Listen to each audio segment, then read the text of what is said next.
नमस्कार दोस्तों। तो welcome back to our channel. स्वागत है एक बार फिर से आपका ज्ञान कोश चैनल में। तो आज जो हम हिस्टोरिकल प्लेस आए हैं, जो आपको हिस्ट्री की बातें हम लोग बताते रहते हैं अपने चैनल पे, आपने देखा भी होगा। तो आज जो हम आए हैं वो आए हैं जाफर महल, जहाँ पे जो अंतिम मुगल शासक थे जाफर, जो उनका महल है, हम उधर आए हैं। और ये अंतिम मुगल शासक के साथ साथ ये जो थे, ये पहली अंग्रेजों के खिलाफ जो क्रांति करी थी 1857 वाली क्रांति में भी सबसे पहले यही हिंदुस्तानी थे जिन्होंने अंग्रेजों के खिलाफ क्रांतिकारी स्टार्ट करी थी। तो देखते हैं दोस्तों और जानते हैं इनका क्या इतिहास रहा है और कैसे रहा है। चलिए।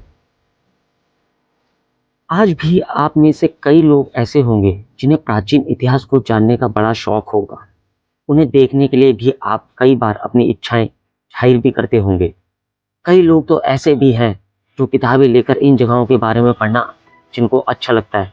यही वजह है कि हम आपको आए दिन कुछ ना कुछ ऐतिहासिक इमारतों के बारे में बताते रहते हैं, उनकी प्राचीन कहानियों के बारे में आपको रूबरू कराते रहते हैं। इसी कड़ी में आज हम दिल्ली के एक ऐसे किले के बारे में बताएंगे जिसकी अपनी अनोखी कहानी है। हम बात कर रहे हैं मुगलों के आखिरी इमारत के बारे में, जिसे बहादुर शाह जफर के काल में बनवाया गया था, जो दिल्ली के महरौली इलाके में स्थित है। मुगल काल में कई ऐसी इमारतें हैं जिसमें से कुछ को तो लोग भूल गए हैं, तो कुछ को किसी ने किसी वजह से याद रखा हुआ है।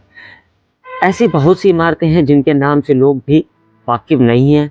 इसी लिस्ट में जफर महल भी आता है। जफर महल का निर्माण तब किया गया था जब मुगल काल खत्म होने पर खड़ा हुआ था। इस इमारत में आप संरचना के साथ साथ आज भी यहाँ की भव्यता को आसानी से देख सकते हैं। कुछ लोग तो इसे जीनत महल या लाल महल के नाम से भी जानते हैं। अब यहाँ की हालत थोड़ी खराब हो चुकी है, लेकिन यहाँ के ऐतिहासिक महत्व को कोई नहीं जान सकता।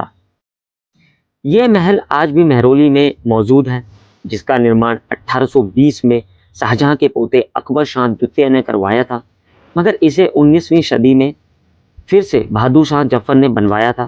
बहादुर शाह जफर की बायोग्राफी के मुताबिक इस आलीशान महल के बाहरी हिस्से में एक आलीशान दरवाजे का भी निर्माण बादशाह ने किया था। अपने समय पर यह महल काफ़ी ज़्यादा आलीशान था, लेकिन अब इसके रखरखाव में ना होने की वजह से यह महल खंडर बन चुका है।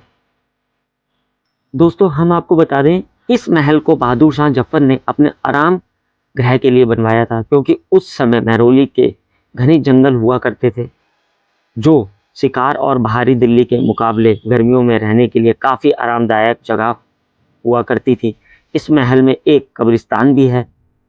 यहाँ शाही मुगल परिवार के कई सदस्यों को दफनाया गया है। ऐसा कहा जाता है कि जफर जी ने भी ये कहा था कि मेरे को भी यहीं पे दफनाया जाए, बट उनकी ये इच्छा पूरी ना हो सकी। दोस्तों, अब थोड़ा सा हम बात करेंगे जफर के परिचय के बारे में। बहादुर शाह जफर का जो जन्म हुआ था वो 24 अक्टूबर सन 1775 में हुआ था। दिल्ली में ही उनकी पैदाइश हुई। बहादुर शाह अकबर शाह द्वितीय और लालबाई के दूसरे पुत्र थे। उनकी मां लालबाई हिंदू परिवार से थी। 1857 में जब हिंदुस्तान की आज़ादी की चिंगारी भड़की, तो सभी विद्रोही सैनिक और राजा महाराजाओं ने उन्हें हिंदुस्तान का सम्राट माना था और उनके नेतृत्व में अंग्रेजों की ईंट से ईंट बजा दी थी। अंग्रेजों के खिलाफ भारतीय सैनिकों की बगावत को देख बहादुर शाह जफर का भी गुस्सा फूट पड़ा और उन्होंने अंग्रेजों को हिंदुस्तान से खदेड़ने का आग्रह कर डाला। भारतीयों ने दिल्ली और देश के अन्य हिस्सों में अंग्रेजों की कड़ी शिकस्त दी।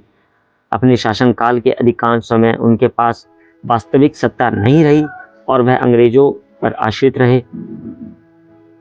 1857 में स्वतंत्रता संग्राम शुरू होने के समय बहादुर शाह 82 वर्ष के बूढ़े हो चुके थे और स्वयं निर्णय लेने की क्षमता खो चुके थे। सितंबर 1857 में अंग्रेजों ने दोबारा दिल्ली पर कब्जा जमा लिया और बहादुर शाह द्वितीय को गिरफ्तार करके उन पर मुकदमा चलाया गया। दोस्तों, बहादुर शाह जफर सिर्फ एक देशभक्त मुगल बादशाह ही नहीं, बल्कि उर्दू के प्रसिद्ध कवि भी थे। उन्होंने बहुत सी मशहूर उर्दू कविताएं लिखी, जिनमें से काफ़ी अंग्रेजों के खिलाफ बगावत के समय मची उथल पुथल के दौरान खो गई या नष्ट हो गई। उनके द्वारा उर्दू में लिखी गई पंक्तियां भी काफ़ी मशहूर हैं, जिसमें से एक पंक्ति थी, हिंदुओं में बू रहेगी जब तलक ईमान की, तख्ते लंदन तक चलेगी तेग हिंदुस्तान की। हिंदुस्तान से बाहर रंगून में भी उनकी उर्दू कविताओं का जलवा जारी रहा। वहाँ उन्हें हर वक्त हिंदुस्तान की फिक्र रही। उनकी अंतिम इच्छा थी कि वह अपने जीवन का अंतिम सांस हिंदुस्तान में ही लें और वहीं उन्हें दफनाया जाए, लेकिन ऐसा नहीं हो पाया। इसी किले के अंदर उनकी इच्छा थी कि उनको दफनाया जाए।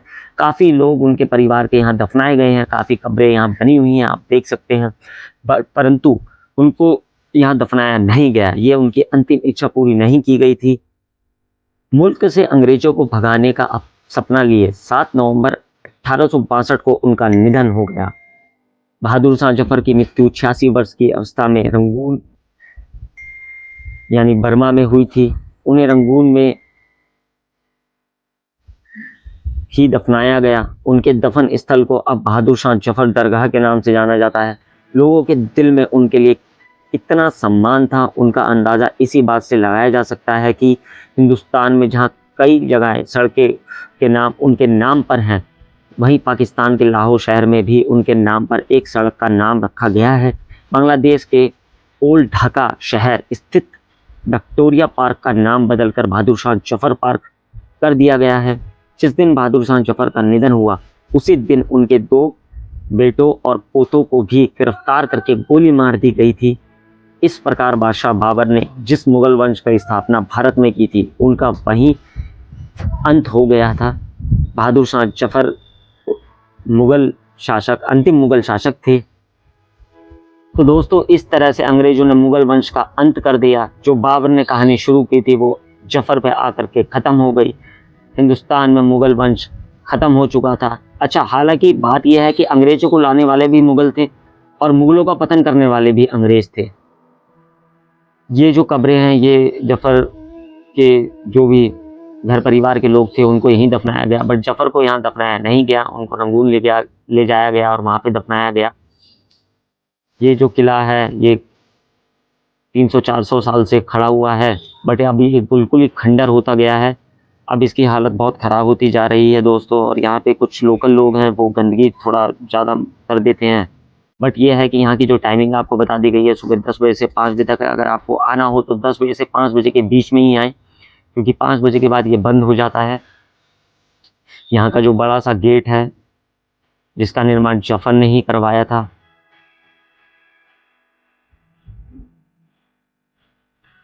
इस महल के पीछे एक मस्जिद भी है। उस मस्जिद का नाम मोती मस्जिद है। और अगर आपको यहाँ पे आना हो तो आप कुतुब मीनार मेट्रो स्टेशन से भी आ सकते हैं, साकेत मेट्रो स्टेशन से भी आ सकते हैं, छतरपुर मेट्रो स्टेशन से भी आ सकते हैं। वहाँ से आपको ऑटो लेना होगा, ऑटो से सीधा आप यहाँ आ सकते हैं।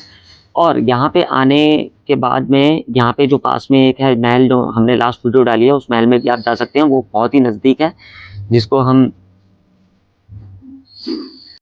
जहाज महल के नाम से भी जानते हैं। जहाज महल इसके ठीक पीछे ही है, ज़्यादा दूरी पे नहीं है, वॉकिंग डिस्टेंस पड़ जाएगा आपको। वॉकिंग करके भी आप जा सकते हैं, तो वहाँ पे भी आप ये दोनों जगह आप एक साथ देख सकते हैं। तो दोस्तों, कभी फुर्सत मिले, देखिए ये कब्र जो आप देख रहे हैं, एक कब्र यहाँ पे भी है, बट यहाँ पे इतनी पता नहीं चल पा रहा है कि ये कब्र किसकी है यहाँ, क्योंकि लिखा हुआ नहीं है कि कौन यहाँ पे दफन हुआ है। अब यहाँ पे बड़ी बड़ी झाड़ियाँ हो चुकी हैं बरसात के मौसम में काफ़ी। तो दोस्तों,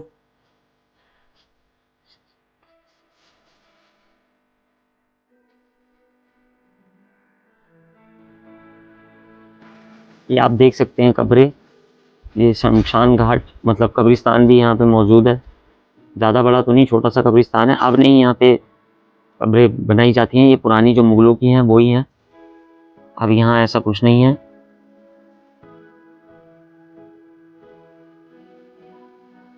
ये जो मुगलों की कब्रें हैं, यहाँ पे एक गेट लगा रखा है, हम अंदर नहीं जा सकते, यहीं से बाहर से आपको दिखा रहे हैं।